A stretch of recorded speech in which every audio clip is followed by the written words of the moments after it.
Vekic. Il est passé. Super, l'artiste. Super, encore un but sensationnel.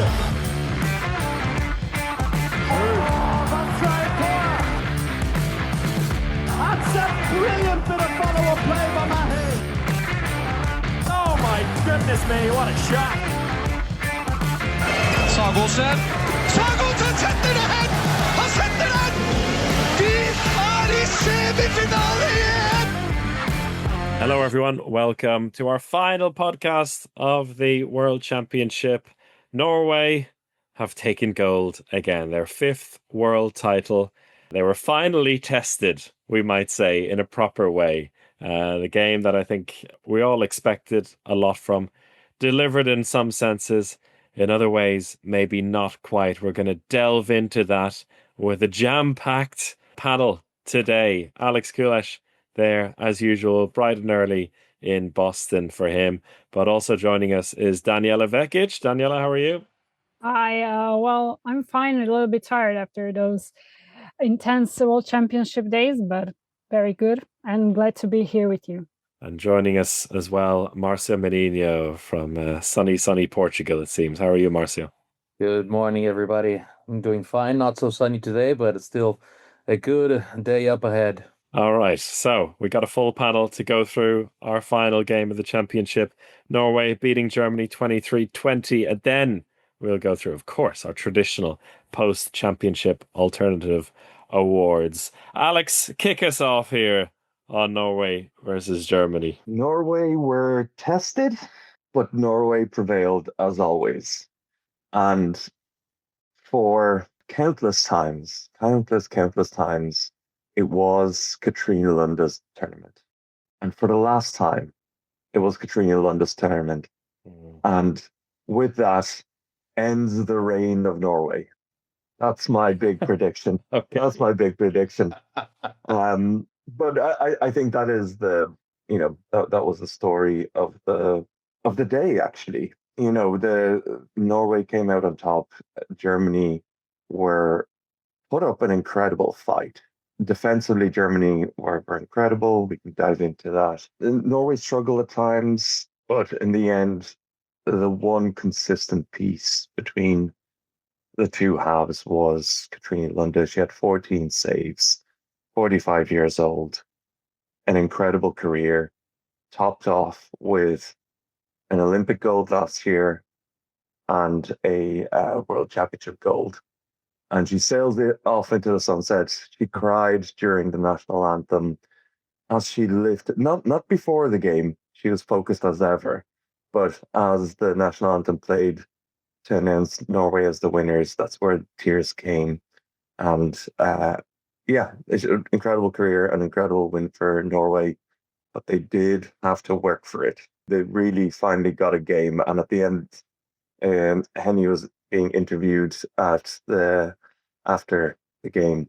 Great quote. I said, sometimes, it's good to show people that we're human. Yeah, not even good. She said it's nice to show that we're human. So it's like as if they did it for us. They did it for Germany just to say, okay, we'll not make it one-sided. But I mean, Danijela, it's maybe a little bit easy after the game when we have the scoreline to see how that game ended up finishing. But I think the start was really interesting because in the first 12 minutes, Germany scored 8 goals. They were flying at the beginning in front of goal. From there, it kind of went downhill. But that combined with the fact that Henny Reistad simply wasn't scoring or didn't score at all in the first half suggested that Germany had been doing a lot of things right. What did you make of it in the first half? Well, I think before the game, we all knew. I mean, in every game when there is Henny Reistad, we know she's the one to stop.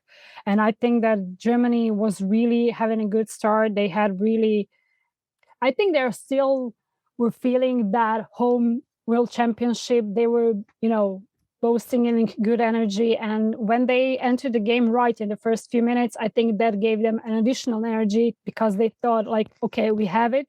We are doing good. We can keep up with Norway. And closing Henny, and she wasn't able to score. They had really good defense. I think that was really their push, even though maybe Katarina felt there wasn't, outstanding on goal as she was in games before, but I think really it gave them that energy because they felt they could do it maybe. And that was the crucial. That was how I see it, because they were really flying, as you said, on the court. And it looked at that in first 20 minutes, I was like, oh my God, this is going to be a close one. And I don't think anyone who could have expected that. Marcio, you expected which way the final would line up, at least. On Friday afternoon, you wrote me saying Germany-Norway in the final. How did you expect you're right about that, but how did you see the first half in comparison to what you expected beforehand? Just to say that I expected more goals, but it was a really low-scoring goal, 2023. And it shows that they were really up to defending. When Germany, the entire tournament, their defense, as you guys mentioned, their defense have been growing game by game, and I think they believed, that, and that shows the 11 goals that they score, and also they only suffered 11 goals against Norway, who were trashing everybody during the competition, and it shows that they really have that mentality to, okay, we can actually get this, we can upcome, like, it's got to be short for sure. It's going to be like 1 goal maximum, 2 goals if we're lucky. But if we keep up with this, I think that we can manage this. And they have that in their minds up to the halftime. And then things went a little bit sour. But still, 2023, it's an excellent final. And I think they showed that they're a team to reckon in the next few years, because they have like still a young team, and they've been building up to this. I talked with other journalists, especially with Sasha, about this. He was always afraid of the attack, because he felt that the defense was getting really up to the spot. And in this competition, they showed it. But it's just the attack now. They just need to. But as you've seen, and I was talking with some friends, like, but at least we have the powerful shooters again. The outside shooters just bombing the goals. You don't have to push it up the line. So that's nice. And, Henny Rice wasn't scoring in that first half, but who needs her when you have Ingvild Bakkerud, huh? Alex, 3 from 3. I mean, budget Henny Rice, but she was getting it done. Yeah, definitely. And that's a really good point, Marcio, about the backcourt shooters, because, we've talked so much about that being a dying art in handball. But it became very crucial in the Women's World Championship. The teams that couldn't shoot from the backcourt at the highest level, we're talking about the contenders here, weren't able to get over the line, which is, Denmark, probably France, in some ways Netherlands, but these were 2 teams that had that weapon. But I think Germany did an incredible job learning from what Rijstad did to the Netherlands in the semi-final. And they had Emily Vogel and Xenia Smits covering not the left side of the court, where you would expect Henny to attack, kind of left middle. It was actually middle right, or their left of defense. And that's because Henny Rice just comes across very far towards the right side when she takes a jump shot. So when she starts in the middle and swerves to the right, and in the semi-final was just banging those goals in. Emily Vogel and Xenia Smits were there, either hitting her first, Xenia Smits helping. It was really, really impressive. And that's what shut her down in the first half. Thankfully, they just switched her over to the left side in the second half, and she did more damage. They were still creating a lot of chances, though, Norway, in that first half. And the probably outstanding statistic for me in that first half is that they hit the post 5 times in the first half alone, Norway. So they were creating good chances, but just like hitting the post over and over again. And they were a little bit lucky, I'd say, to go level at halftime. I mean, Germany had possession, a woman down, but a goal up at the end of the first half. And then they try, Nina Engel tries an in-flight pass while a woman down, a few seconds left, and then an empty net goal to to put it in level. And, you have to have something to hold on to at halftime. I mean, I think it's just one goal, yeah, but it was a sickening goal, and it gave away a lead. They were in the lead for practically the entire first half. And Norway always like staying in touch, but they never had that lead again, because at the start of the second half, Henny Rijstad did start to show up. 3 goals in 8 minutes at the start of the second half, and it really turned the game on its head. But I was so impressed with how Germany were able to respond to that, going 3 goals down early in the second half. They still responded well. You talked about that defense, Alex, and they had really learned lessons from the Dutch game. And another one I heard in the timeout, Marcus Gaugic talking about, we have to stay up. It doesn't matter that now it's Nora Merck there. And that really stood out to me, because that's what we talked about after the semi-final. It's like the respect that's given to Nora Merck because of who she was, and team trying to mark her directly. And then that just opens up space for other teammates, which Germany didn't do. So they had definitely learned some lessons there. That midway point of the second half where they managed to keep Norway to just 1 goal. Danijela, did you believe they had it? They had a chance, Germany, in that second half, the way they played? Yeah, I did, because Norway wasn't the Norway we are used to see, and they were so strong throughout the competition that for me it was really surprised to see them struggling, and you could feel nerves coming in the second half. So I really thought Germany could have it, but I knew if it's going to be a close game until the end, it's going to be Norway. It always is. They have experience. They have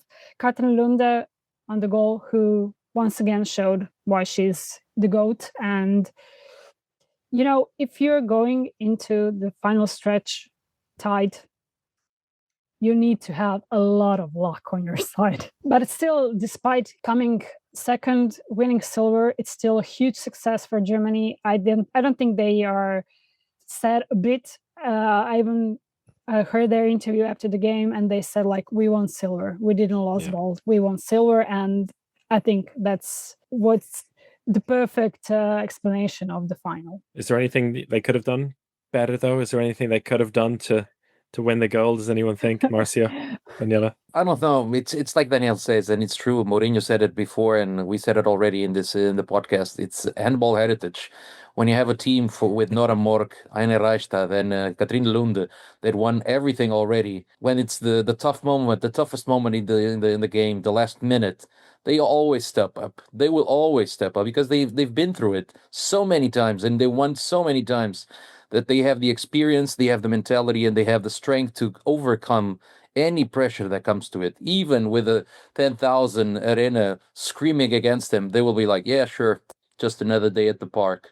And the thing is, Norway's squad depth showed in those last few minutes, where Malin Auna just came out of nowhere and got 2 goals in to seal the whole game. And she didn't get a sniff for the whole game, but there's such trust and such quality across the squad that wherever the ball is going to end up, it's going to be a goal, and there's trust in that.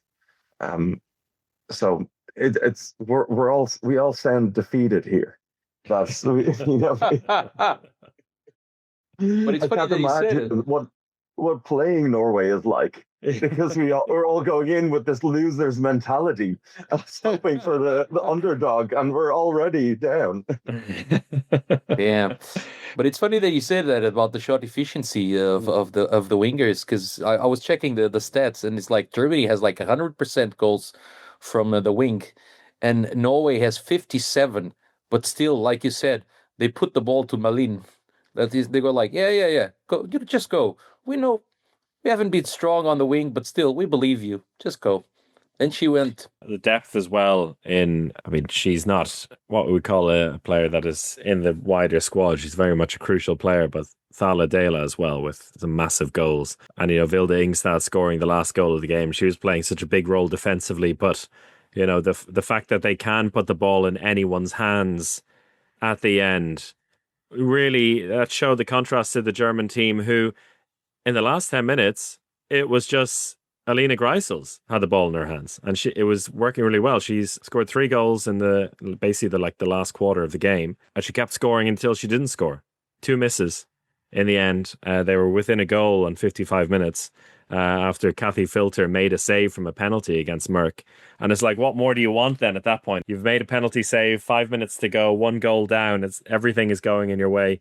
And then Greisels couldn't get the ball past Lunde twice and the defence twice. And that was it in the end. Alex made the point there about Katrine Lunde, who I'll go through some stats now. I think we'll be talking about her a little bit later in these awards, I'm sure.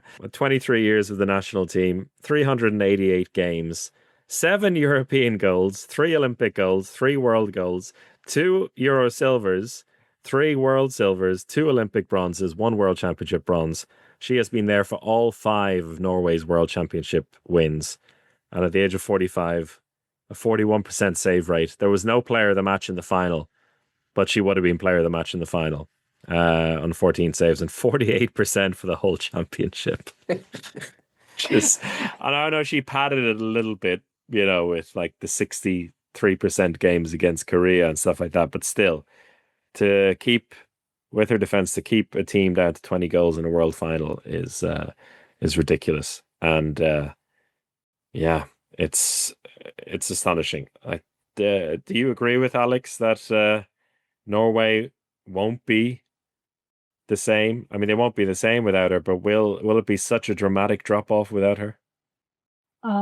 Well, first, my question still today stands: why is she retiring? She's outstanding, and I think she could last a few more years. But I think Norway is not going to be the same team. Of course, she has an aura, and when you are playing against her, and I know because I talk to so many players, when you're playing against her, you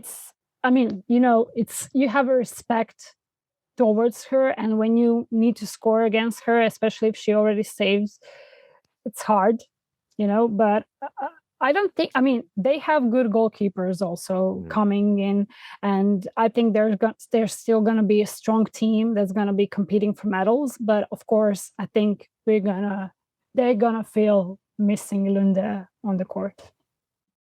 Maybe not as much as Alex maybe think, but yeah, definitely.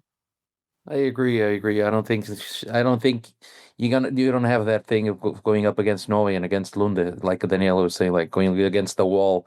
It's going to be it's just Norway now. It's still one of the toughest teams to beat. It's just Norway, one of the toughest teams to beat. But I don't think that that psychological warfare is going to be through, because it's like, okay, one less down, maybe Northern work just one more year, and then she also steps out. So, that triumvirato that they had of the top players, it's now only Reistad you think he's going to think about.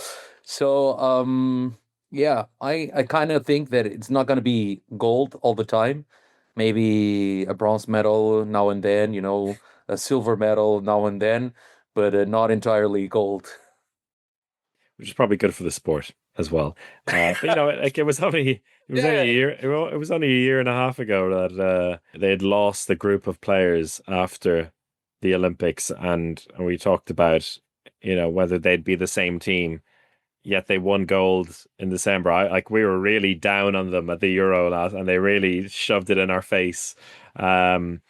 Silja Solberg is going to make a comeback next season. She's only 35. She's got a good decade left, and I think she's a classic goalkeeper who is always underestimated until she puts in an MVP performance, and that was maybe because of Lunde. So, yeah, I think the reason why is maybe she's also thinking like this is not sustainable for Norway. They need to start throwing those younger keepers in the deep end, like in the build up to the Olympics. And if not now, then, she probably says, look, give me a call if you need me to go to LA. I'll put in 3 months of work, at 47, and we'll see what we need to do. But crazy performance. Kick us off with the awards, Alex. Tell us all about it for those who haven't heard it before. Okay, here we go again. Our this must be our 6th year doing these awards, Yeah. maybe our 5th year. And I was looking at the awards, and maybe we need a little bit of a refresh into the next championship. Mhm. But we got all our traditional awards. The Swiss Army knife, which is a classic that we always start. The Swiss Cheese Award for lacking defense, the Butter Knife Award for a player who is good at one thing, the Random Rocket, a wild shooter, breakout star, the always popular Agion Shiposh Award for excellence in shithousery, the Golden Spoon for an incredible moment, and in the past we've awarded a Lifetime Achievement Award. Maybe that might come out this year. Maybe. Might be important. All right, let's. Should we start then with Swiss Army Knife? And for the couple of ways of looking at it, most versatile player, or one who offers so much to her team in different ways. I have a couple of names in mind, but we can maybe start with our guests here, Danijela and Marcio. If you have any nominees, then let us know. I'll probably go with Diane Ausier from Netherlands. I think she was probably the Swiss Army knife of, I don't know, probably not the tournament, but for sure for Netherlands, because she scored an assist and even had steals, in the games. And she's not predominantly defender, but, probably I think for me, she would be a good choice. Danijela? Well, I had her on my list too. And I would also with her add maybe Lena Granvaux for France. She is young, she's up and coming, and she is going to be the future for France. They have a new team, but she was really amazing, whether it was scoring through breakthroughs, assisting. For me, she was really, really an important piece for France this championship. I also like that choice, Daniela. Yeah, she's very smart in the game also. Yeah, very smart. She can read game so she's so clever. And I remember her, when she was playing in Nantes and at the AJ finals, and from knowing her from then to now, she has made such a huge progress in every element. So I really, I will choose her. She's grown from being like a wild card to being a player who can really fit in anywhere with the team. I also have a French player in mind, but a different French player for her role, particularly in the knockout phase in Paulette Foppa. I mean, you can't have a line player go in at right back and at times at left back and not give that some kind of love. We talked about that at length in what they did to Denmark and how she did it. So we don't have to go into too much detail, but very versatile. And she showed a few different implements in that Swiss Army knife. The other one for me is Veronica Christiansen. Literally played in 4 different positions in the tournament. And what I like about it is that she's so the desire just to want to contribute for the team. I can imagine a lot of star players not wanting to do that. They couldn't really imagine, a lot of male players as well, who would not want to just accept that they're no longer the playmaker or no longer a left back. They go in a right back where they need to. They go in the left wing when they need to, and doing it purely for so that she can play in defense as well, where she can play in the wing in defense, number 2, number 3. So for me, she showed a lot of versatility there. Yeah, she was 3rd on my list as well. So yeah, Alex, I could only choose Paulette Foppa. She played all 70 minutes at right back in the bronze medal match for France. And she is a line player for most of her career, which is wild versatility. Not only that, defensively, she is incredibly versatile. She plays the number 1 up in front in the 5-1 defense, which is rare for a line player to do as well. She has the speed, but also plays that center block in defense because she has the strength and power. And then not only is she just playing in the backcourt, whether it's right back or sometimes left back.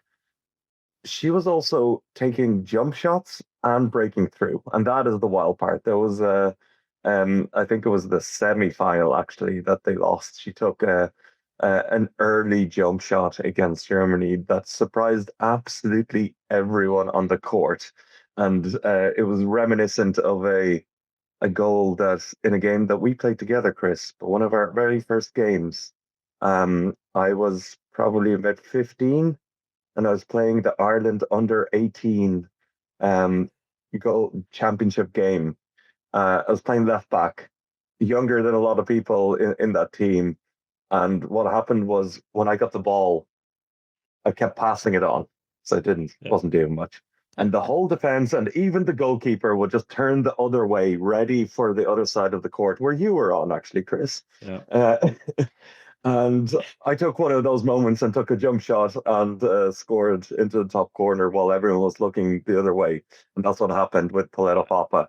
The surprise was wild. I can't believe you're bringing that up, and we're talking about Swiss Army knives in that exact same game where our goalkeeper got a red card, and I had to go from right back into goal for 40 minutes of that game, and you're bringing up which we won as well, so all well and good. But anyway, I didn't know we'd be talking about that in a World Championship final podcast.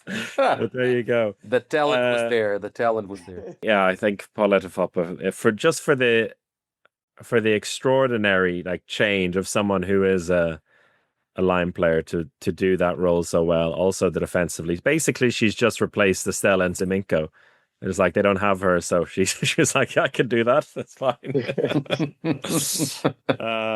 Yeah, I'm convinced on that. How about you two? Yeah, give it to Foppa. All right, let's go, Pauletta Foppa with the Swiss Army knife, the Swiss cheese. Basically, player or team who's had just a few too many holes in their defense or in their general play. One team comes to my mind. I don't know if anyone else has a nominee for that. It's hard to pick because we can choose almost every team from the President's Cup. But if we're gonna choose from the upper ranking, I don't know. I also had strong thoughts about this, but I feel like Sweden could have come into this category. But yeah, if you have anyone better, Chris, tell us. Well, I agree with you on the fact that it's hard to do it against President's Cup teams because they are at a different level. But one team who I think did surprisingly well, and Laura Ajena did talk about her pride in them and how they played, was Argentina. But they were an absolute disaster in defense. And one stat in particular, or a few stats stand out. And of course, when it comes to goalkeeper percentages and save averages, they are right down at the bottom.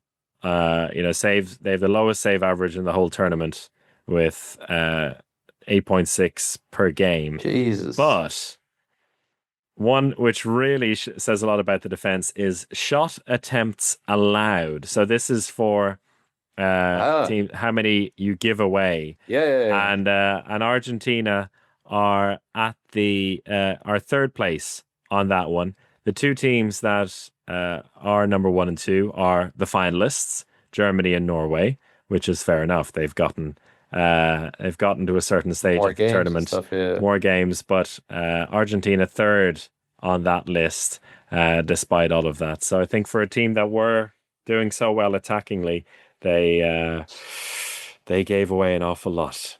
So but it's not a well. Usually we like to give it to one player in particular, or one team in particular. I think Argentina would stand out for me, with Sweden a close second. Yeah, I think that makes sense. And I think the reason why it's so difficult to pick one in this championship is because defense was the theme of the championship. Every top team looked like they really focused on defense. They had incredible defensive strategies and executed them really well. So difficult one this time around, but we can give it to Argentina. Yes. What's next on our list, Alex?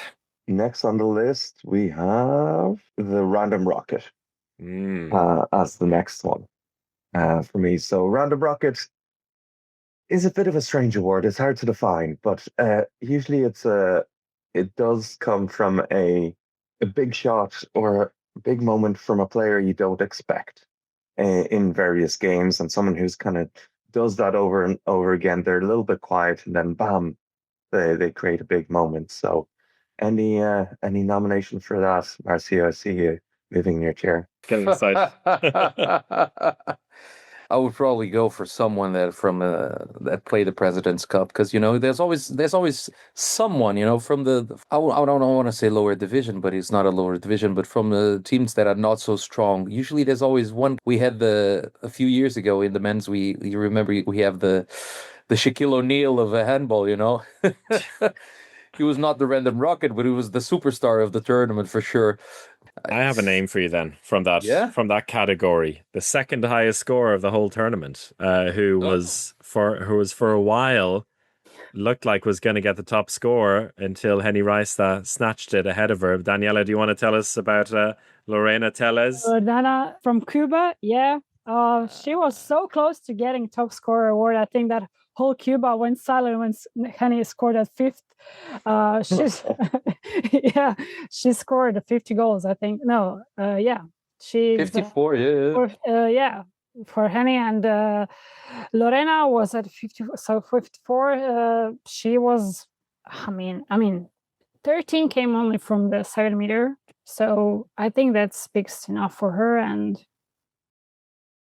I think no one expected someone from the President Cup or teams like that being in contention for the top scorer award until the end. So, yeah, even though she didn't maybe score so many from the backcourt, she had a lot of breakthrough goals. But but she only played 7 matches, so two matches less than Rijstad. Yeah.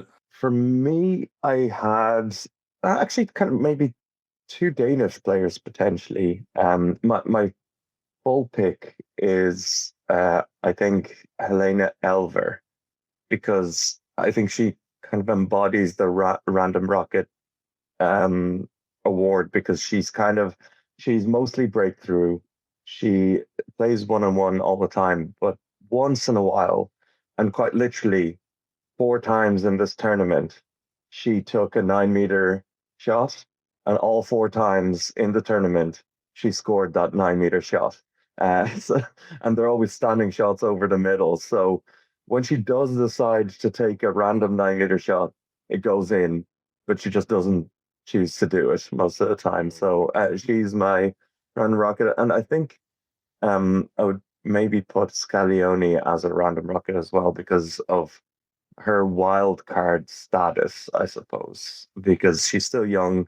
It's definitely one of the breakout players of the tournament, but it's still a little bit erratic to when she actually kind of shows up and can dominate for 10 minutes, or she'll be, not even given a chance. So that they're my 2 nominations. I have someone in mind, but I'm going to save them because I also have the same person for the butter knife, so I will save them for that. I would lean towards the President's Cup suggestion here, Lorena Tellez Delgado, because I did have the joy of commentating on Cuba, and it actually shocked me when, like, because she does have a rocket of an arm, and this Cuba team, they were probably the biggest underdogs of all in this whole tournament, given their like relative international experience. But they had a couple of players there, and she was one of them who was an absolute beast, and so I would give her that.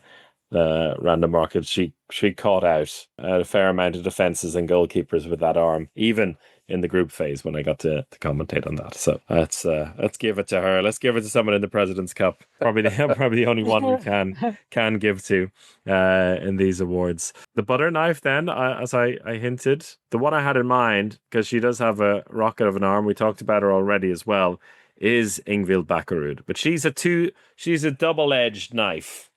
She does 2 things incredibly well. She blocks shots and then she shoots on transition plays. And I think that is basically how her whole tournament has shaped up, with 20 goals scored and 21 shots blocked. Oval tournament. So a very good championship on her end, and the fact that she used those skills very well on Norway's road to gold. Any other nominees there for the butter knife? I agree with you. Let's go with that. If no one has any other suggestion. We usually end up giving it to Nora Merck because she just takes penalties in the last few years. So it's good that we find someone else this time. Although this year, Dormerk just had every trick up her sleeve. Yeah. And maybe that's a new award for the future. We need a name for it, but someone who just has so many skills, the most technical player who is able to maybe kind of the lockpick. How about that? Someone who can break defenses in so many different ways, because it really came to me in the final.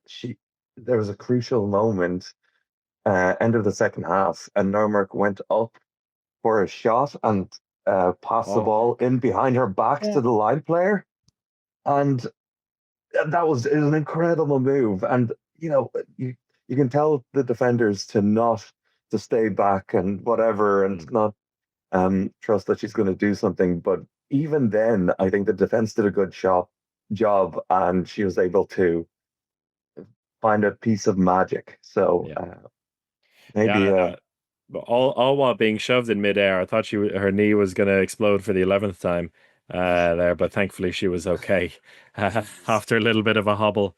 Yeah. The breakout player, this is a fun one, and one we got a lot of nominees in on our Discord as well. Like nice. Tim writing in, he threw out 4 names for us, and then we can go through everyone else's. Viola Leuchter, who won the Lidl, the official young player of the championship for the second time in a row now. Viola Leuchter, Amy von Pereira, Giulia Scaglione, and Jana Mitton were his suggestions in there. All fair choices. 3. I had most of those names too on my list. Yeah. Does anyone stand out for you? Who would you back here, Danijela? Oh, I mean, Viola Leuchter. I mean, she really deserved that young player award also. But I wanted to mention that also. I would put on that long list, maybe not on the first place, but I also want to mention Suzanne Bajoka from France at her first major championship. I mean, maybe against Germany. Against Netherlands, she scored 3, but she was there in every game for France, and coming in, in this new France team, when you always have huge expectations, I think that she really showed a good play at this competition. If we're gonna choose maybe Viola Leuchter. I feel like she's already broken out though. Yeah, but if she won it 2 years ago, then I think she might have actually even been better 2 years ago than she was this time around. Hot take, but that's a hot take. Yeah, that's a hot take. But Germany overall were better. She might this time. Yeah. Marcy, do you have anything to say for potentially the? I don't know what her Portuguese heritage is, Amy von Pereira, but she sounds like she has some. Von Pereira, yeah, probably, because Von is usually the daughter or son of something. So Pereira, probably, yeah.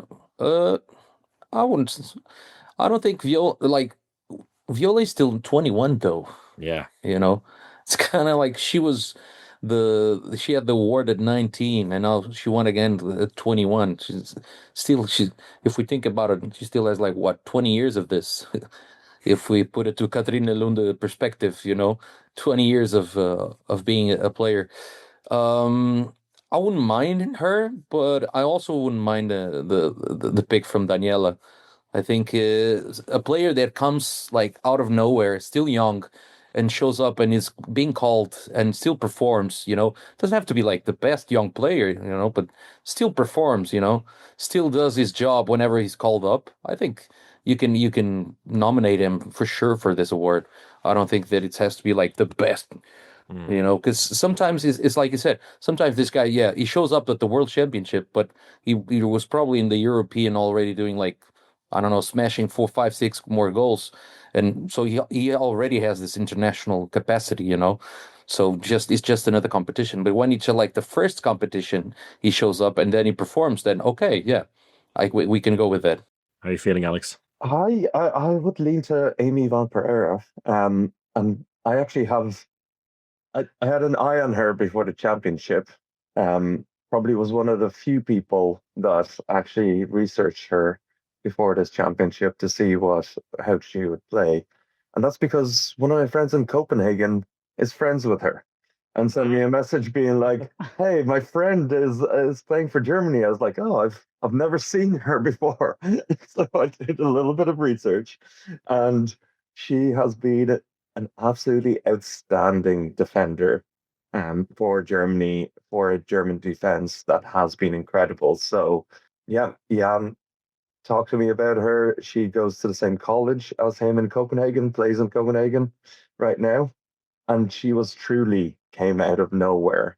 I think on the global stage, Scaglione was the player that everyone expected to break out, but I would question if she fully did.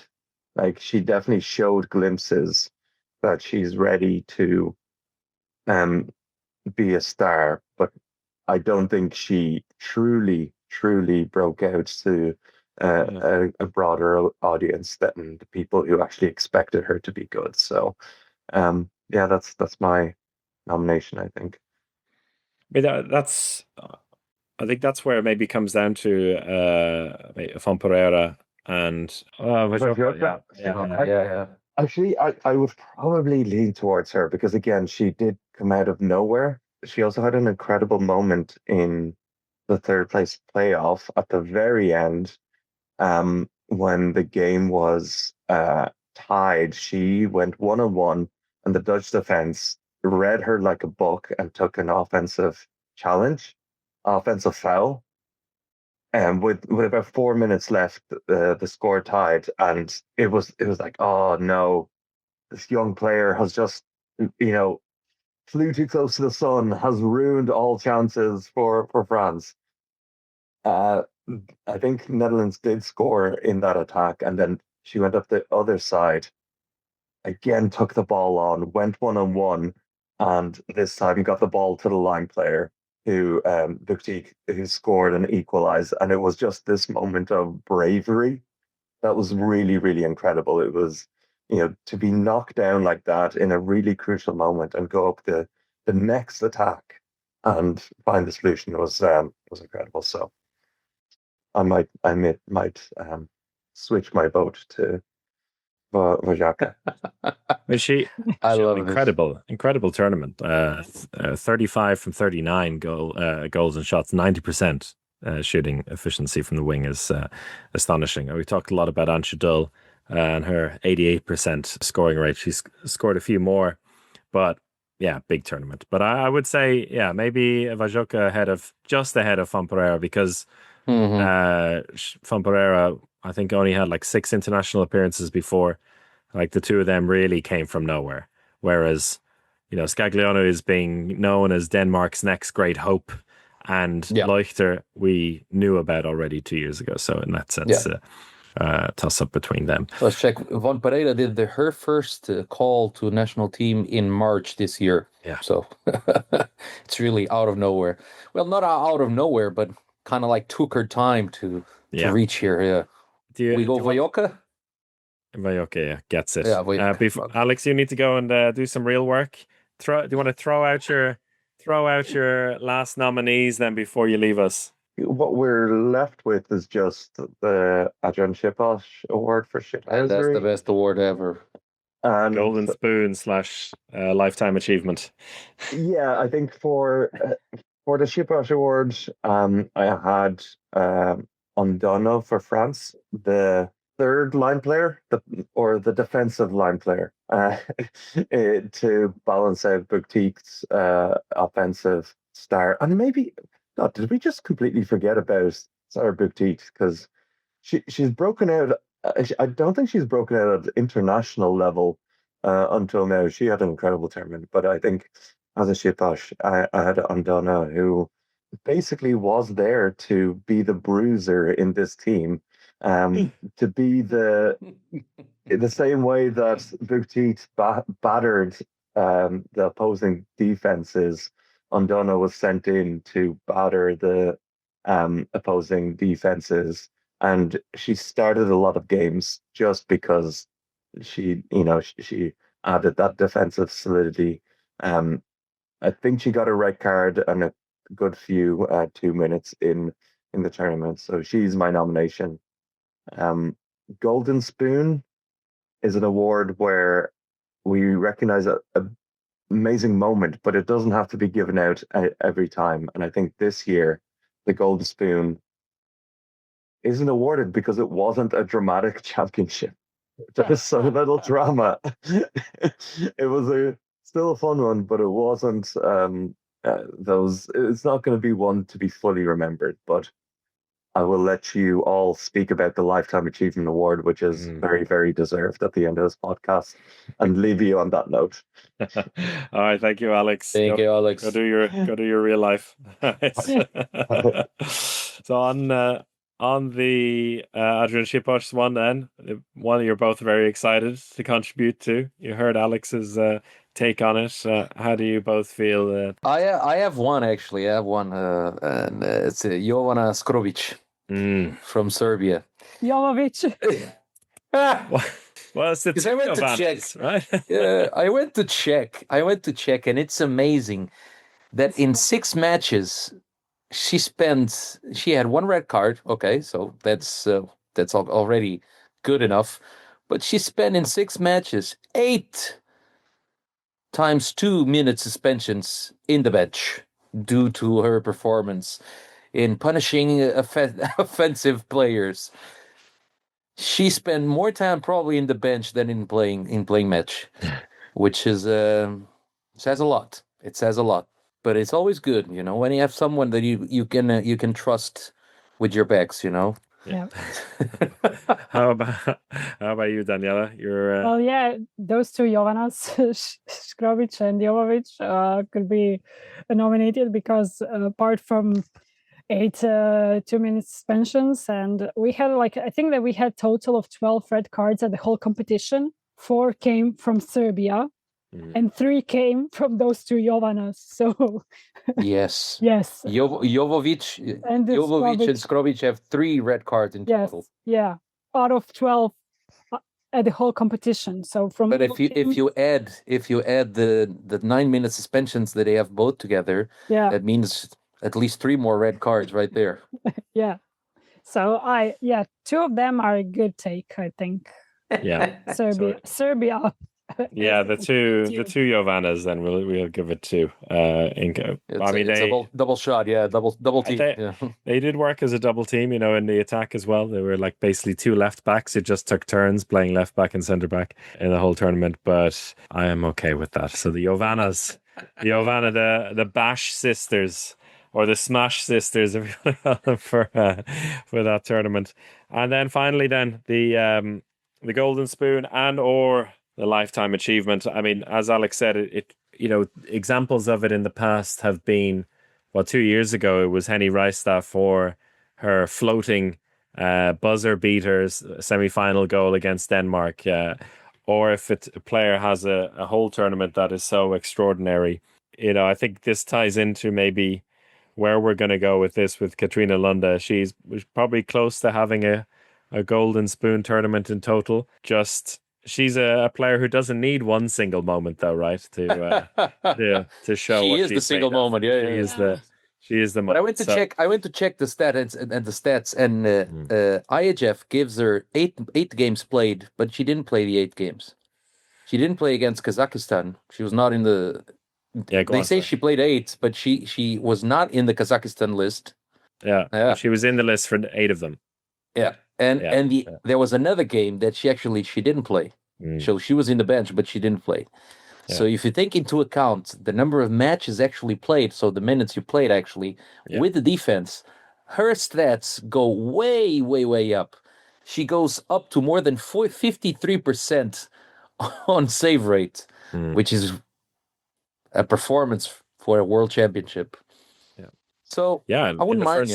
the first round or two, she didn't need to play more than a half. She put in a first half performance against Sweden as well, and then just sat out and was able to rest it after that. What do you think, Danijela? Like, it's hard to even talk about Katrine Lunde because we all know who she is, what she did, and what she meant to handball, and that she is almost handball. Like we used to joke, she's the moment, she's the legend. And I think that despite, having that save percentage because you're playing against some not so strong teams in the group phase and everything, but I think that she deserves this lifetime achievement award because for everything that she's done for handball in those last 23 years in the national team and playing at the top level.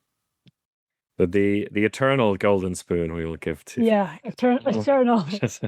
Because I don't know if there are so many huge stars and players, but I don't think that we will see someone like her, when you're 45 still playing at this level and being extraordinary.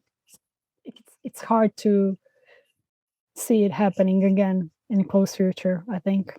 It's like, it's like sometimes when you watch this, you kind of like, oh yeah, she won the world championship, but she was already playing, like only 10 minutes or so. But that's not the thing. She's still on top performance. Still at the last world championship she's playing. It's kind of like, how big is the door? How big is that door for her to leave? So I think we can go with the honorary golden spoon performance for Katrine Lunde, and we bid her farewell. We hope to see her again, maybe not in the court, because otherwise the other teams don't stand so much chances. But she can go there and just keep us company and say hello to everybody. I think the youngsters will appreciate it. Yeah, an extraordinary person, and I think a lovely way to wrap up this podcast. Danijela, Marcio, thank you so much for your time on this Monday to look back at the final day and the championship with us, and hopefully see you both again soon. Maybe at some point during our coverage for the European Championship next month as well. But until then, have a lovely Christmas, both of you. Thank you for having care, us, everyone. and have nice holidays. Take care, both of you. Bye-bye. Thank you. Bye-bye. And that will do it for our coverage of the 2025 Women's Handball World Championship. We had a blast. Hope you did too. With our bonus coverage throughout the tournament for those of you who were on Patreon, and for those of you who followed along not on Patreon, it's still a great time to join us as well, because we'll have some extra podcasts coming up over the Christmas break. We move on pretty quickly, in fact, to coverage of the IHF presidency election, which is coming up next week. So shifting gears a little bit in terms of what we're covering. A couple of nice interviews coming up over the Christmas holiday season as well. And then, as we said, moving on to the European Championship next month, where we'll have coverage just like this championship throughout the tournament and bonus podcasts as well. But until the next time, everyone, thanks for following along, and see you again soon. Goodbye.